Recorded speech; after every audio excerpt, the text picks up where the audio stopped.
Greetings, my name is Chamomile, and this is an examination of the entire galaxy sector by sector.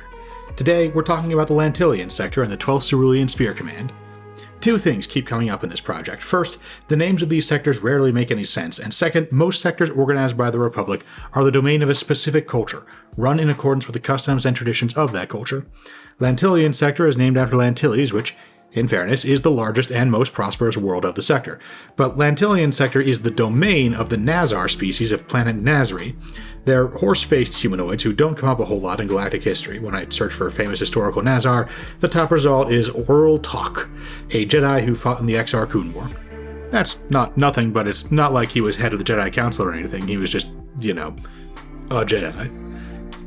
Lantillian Sector might officially be the domain of these guys, but you wouldn't know it from looking at Lantilles, the most densely populated planet and namesake of the sector, whose population is about 70% human.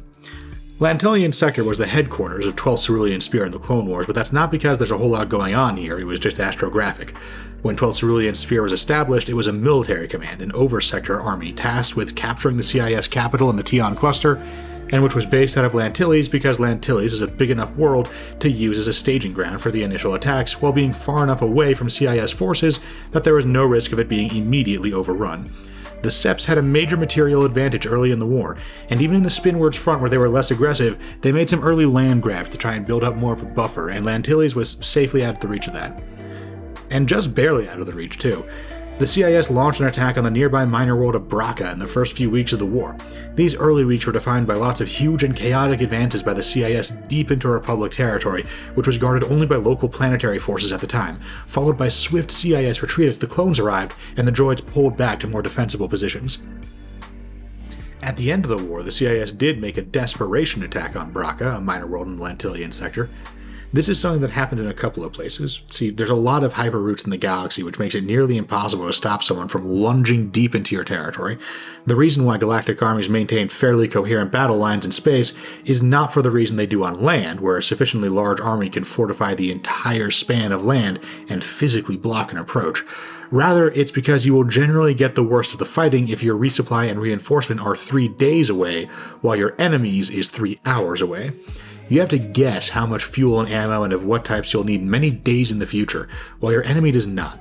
Also, hyperdrive fuel isn't used to power anything else on the ship, but the hyperdrive does require a bunch of regular battery power too, which is the same thing you use for your weapons and your shields and your sublight engines, and if you burn up a lot of that on your way in, you will be going into the battle deciding whether you want to divert power from your shields, engines, or weapons to keep the other two at full power, while your enemy will be at maximum strength everywhere. This is a problem with being on the attack in general, and you're making it 10 times worse if you pick a route that's 10 times longer. You could pick your way through slower hyperroutes or even jump system to system like the Jedi Explorer Corps did back in the day, but you are much more likely to win if you stick to the really fast super lanes like the Prolemian trade route. But at the very, very end of the war, right before and after Order 66, the Seps didn't have any reinforcements or resupply coming from anywhere, so a lot of them tried launching themselves deep into the Republic for surprise attacks behind enemy lines and hope for the best. Braca was one of these, and famously Cal Kestis and his master Jero T'Pol were sent to fight the attack off when Order 66 came down, and Cal escaped to the planet below where he hid out for the next 5 years. The whole planet is run by the Scrapper Guild, with broken ships tugged down by the Prolemian trade route, and then landed or crashed onto Braca to be torn up for parts. Lantilles itself was never attacked in the Clone Wars, but the TNEs did get that far down the trade route early in the TNEs War, the first major war the Republic fought outside the core, clear back near the beginning of the early Republic era. The Republic weren't prepared for war and lost a lot of ground in the initial blitz, especially since the Lantillian Sector and the rest of the Prolemian trade route were sparsely populated frontier worlds at the time. Cities make for pretty effective fortresses, and massive civilian starport infrastructure can be converted to host major war fleets pretty quick.